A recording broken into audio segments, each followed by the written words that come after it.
Sensual and Shador, you're both off. Marcus Mariota, Mike McDaniel tried his best to give Washington that game early Sunday morning in Spain. Mariota gave it back. And Brew, you can go ahead and say it. Gino! Yeah, Gino sadly couldn't get back on the mountain. So, quick primer this week. You can see a lot of red, not a lot of green. It will make sense once we get near the top of the mountain. Bottom row, old guys dropping. Flacco and Rodgers. Yeah. Tua dropping because I watched the game. I also watched the post-game press conference. Guys, Stephen Ross, I think you're a good man. You've done good things in the community. You've also been very successful in business. Maybe consider just paying Tua's fines for him and letting him skip the media from here on out. Just an idea. Jacoby Brissett, that record might last forever. Yeah. Jacoby Brissett might even 47 completions in one game. Norm Van Brocklin didn't do that. Nobody's ever done it. It's going to last. Jameis, it just felt nice to have him back. Yeah, he was all right. Yeah, he was all right. It wasn't terrible. Davis Mills is going to get a start again. It was fine. Tyler Shuck had the week off, which is probably good for his ability to keep a spot on the mountain. Sixth row, what a row. I mean, this is just a bunch of show favorites. It's Greg's guy, Daniel Jones, my guy, Caleb, Brew's guy's Purdy, my guy, the Prince, Wilds' guy, Bo Nix, and like Wilds' guy, Bryce Young. I like Bo Nix feels like your type of guy. Why? Quarterback wins. Why? Quarterback wins. There you go. I'm not a Bo Nix guy. Well, somebody's got to be. You want him? All right, I mean, I'll take it. Okay, Brew, you can have him. That's you just fine. Want something to be But Purdy played awesome. Trevor didn't make any terrible mistakes in the team, and they won. Bo Nix played great. I thought it was, given the circumstance, the best game of his career. And Bryce threw for like 450. Right. And they are in the mix. They're at the very least in the mix. Yeah. So here's where the red comes, and it's because we have an entire row vacant coming up. So row 5. Wow. I didn't want to drop. I thought Baker played well, and I think Brew would maybe agree. But again, a lot of people had to drop this week. Baker drops, even though he's not the reason they lost. The Jalen Hurts stuff is just weird. The offense is non-functional. They always win. I don't know what anonymous reports to believe or not believe, but the offense in Philadelphia is a problem right now that's being bailed out by the defense. Jared Goff, little cold weather, little wind, little hands, don't mix. Justin Herbert, contrary to what Danny Parkins would tell you, who's doing all these fancy stuff, talking about a stat that's existed for 9 years and then calling it all of NFL history, using a 17-game span to stay on pace to be the most ever. That Herbert, I understand it's never his fault. I get it. He had 80 yards. He had 80 yards, threw another pick. He has to drop. Jordan Love moves up. I thought he actually played well against the Giants. Not great, but played well. He moves up. So here's the deal with row 4. Patrick Lamar and Sam Darnold were all row 3. And go ahead and reveal row 3, guys. I made it vacant because it felt like Patrick Lamar and Darnold all should drop for their performances. Yeah. But if you look around, like, none of those guys really felt like it made sense to move them all the way up to row 3. But the mountain tries to be fair. Patrick made an awful mistake in the red zone that might have cost him the game. Had the ball with a chance to either ice the game up 3 or win the game tied in the 4th, and went 3 and out both times. He's got to drop. I thought that was one of the worst games Lamar's played in years. They won despite it, but he's got to drop it. And Sam Darnold, deer in the headlights mode, fully activated, 4 picks, big problem. Dak, on the other hand, played great. So he moves up. Again, these are some MVPs, good row. Row 3 vacant. So row 2, Josh Allen moves up in row 2, or up to row 2 because of the 6 touchdown performance. Drake May played on Thursday night, played well, but nobody could displace Matthew Stafford, who, while the numbers were pedestrian, avoided the critical mistake against what I believe might be the best defense in the entire NFL. Absolutely. It is unequivocally clear that Josh Allen warrants a position at the summit, distinctly above Matthew Stafford. This shouldn't even be a point of contention. You know, it's fascinating to observe the current hierarchy. I glance at that row featuring Jalen Hurts and Justin Herbert, and my initial reaction is that it's somewhat absurd.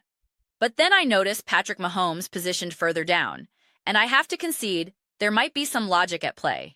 I've reiterated this point across several recent analyses, but it remains profoundly relevant. This situation truly illuminates how, throughout the 2023 and 2024 seasons, Nick Wright leaned so heavily on the concept of a rich tapestry, the accumulated weight of legacy, championship pedigree, and historical performance, to maintain Mahomes at the pinnacle of his rankings. He consistently relied on that overarching narrative, but now, that foundational support seems to have eroded. Perhaps this shift occurred because a colleague like Will Compton directly challenged him on it. Nick even remarked, "You hurt my feelings, buddy," in a moment that was clearly part jest, but also carried an undercurrent of sincerity. Compton, for his part, was being forthright, questioning why anyone should engage with content whose conclusions are predetermined week after week. That very sentiment was a key motivator for me to construct my own weekly rankings, focusing specifically on a week-to-week evaluation. This approach ensures the landscape changes every single week, making the process more dynamic, more engaging, and ultimately providing a compelling reason for viewers to tune in. Now, it appears that Nick's own methodology is evolving to incorporate this more fluid, present-focused analysis on a regular basis. Positioning a rookie like Drake May ahead of Mahomes, or having Josh Allen consistently ranked above him, these are developments you would not have likely witnessed in 2023 or 2024. This evolving standard is precisely what makes it challenging to view the current list through a consistent lens, because my mind is still conditioned to shout, "Rich tapestry, rich tapestry, rich tapestry." If we are to deliberately remove or significantly minimize the influence of that rich tapestry to the extent that Drake May can now be placed ahead of Patrick Mahomes, then by definition, that historical context must be virtually non-existent in this new evaluation. It simply has to be. Following this new logic, Jalen Hurts has demonstrably performed better than Lamar Jackson this season. Justin Herbert has as well. I would, without hesitation, drop Lamar down the rankings. Of course, you must factor in the level of competition and the specific circumstances surrounding each player. Relatively speaking, while I was never as bullish on Baker Mayfield as others were, you would arguably have to elevate him too under this new system, though I would still slot Jalen Hurts above him. Hurts has had an intriguing season, though it's definitely been marked by some inconsistency. Meanwhile, there seems to be a concerted effort to downplay what Justin Herbert is currently enduring.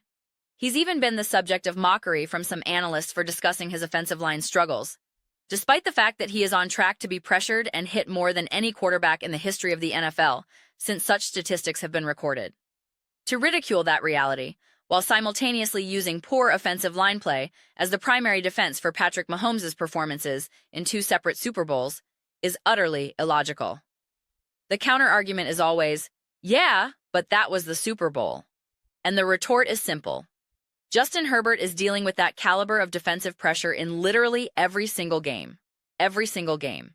He is projected to be hit and pressured far more than Patrick Mahomes has ever been throughout his entire career, and he is simultaneously on pace to suffer from more dropped passes than Mahomes has ever experienced, all at the same time.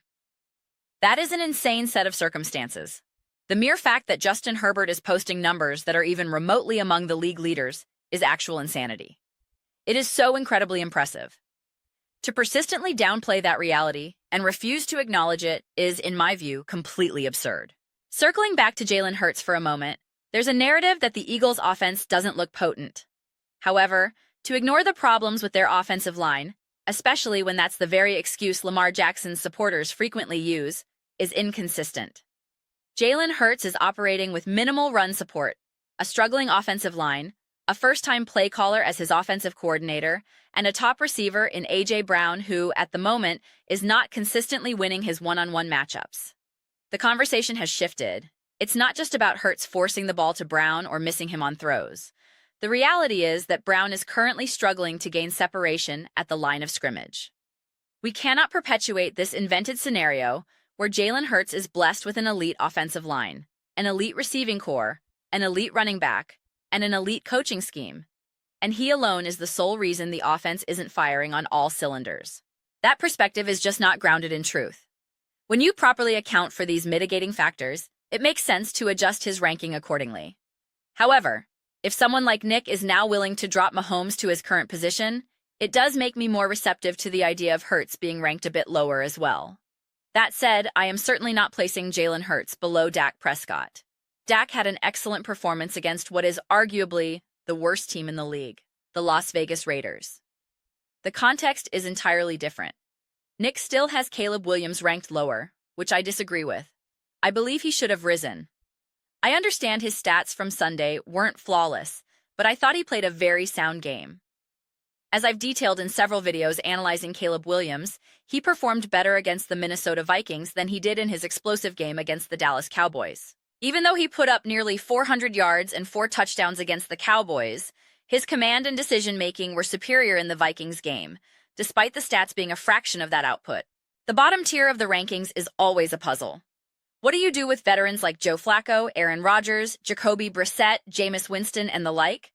It is encouraging, however, to see Bryce Young still persevering in the NFL. The guy nearly throws for 500 yards, and it makes you wonder what is happening with that Carolina Panthers team. Bo Nix and the Denver Broncos' offense haven't been performing at a high level overall. I've discussed in another video how some of Nix's metrics are artificially suppressed due to an exceptionally high number of dropped passes, which certainly hurts. But I also acknowledge he hasn't been perfect and needs to be better, without a doubt. The weight just falls more heavily on the supporting cast. Yet, in critical high-leverage moments, the fourth-quarter drives against the Giants, the Eagles, and obviously the Chiefs, he has delivered. That is the mark of a clutch performer. That is significant. So, the challenge becomes how to properly weigh those moments against the overall inconsistency. I have not been impressed with Trevor Lawrence. At this juncture, I would genuinely rather have Jacoby Brissett under center than Trevor Lawrence. I sincerely mean that. I believe a compelling argument could be made that the Jacksonville Jaguars would be a more consistent and stable team right now if Jacoby Brissett were their quarterback, instead of Trevor Lawrence. I've said it. When you have an entire row left vacant and Patrick Mahomes is placed on the fourth row, adjacent to Sam Darnold, a player we know Nick does not hold in high regard, the internal logic becomes trickier to decipher. You find yourself trying to figure out the underlying principle governing these placements. I also take issue with having Patrick Mahomes on the same tier as Dak Prescott. All factors considered, I believe Patrick Mahomes has played better football than Dak Prescott this season. Dak is in the midst of his pretty standard campaign, where he pads his statistics against genuinely inferior opponents. Let me be clear. I think Dak has been playing at a very high level. But when I'm constructing these tiers and rankings, I deeply consider the context. Who is in your supporting cast? What specific challenges are you facing? What is the quality of the defenses you're competing against? How are you achieving your results? Matthew Stafford, for instance, did not look good in his recent outing against the Seattle Seahawks, who potentially field the league's best defense. Stafford and that Rams offense were stifled. That has to carry significant weight in any evaluation. It simply must. So, we are left with some truly intriguing hierarchies and rankings. We'll have the tiers list to dissect tomorrow as well. I'm not entirely settled on it all. I think I'll just conclude my thoughts here for now. Those are my perspectives. I would absolutely love to hear yours. What are your thoughts on this current quarterback ranking structure? I was trying to conjure a clever pun involving Stafford, but I'll leave that for another time. Let me know your opinions in the comments section below. I read every single comment, so whether you find yourself in agreement with me or you think I'm completely off base, let me know. We can get into some lively discussions. We can engage in some spirited debates. But ultimately, let's remember to have some fun with it all. Please do consider subscribing to the channel. We are building a fantastic community here, and I would absolutely love to have you as a part of it. My goal is to create a space where we all feel a genuine connection, something we're truly excited and proud to be involved in. I believe we are well on our way to achieving that. Also, please don't forget to give this video a thumbs up, as it genuinely helps with the visibility and the platform's algorithm. Thank you so much for watching. I'll see you all next time.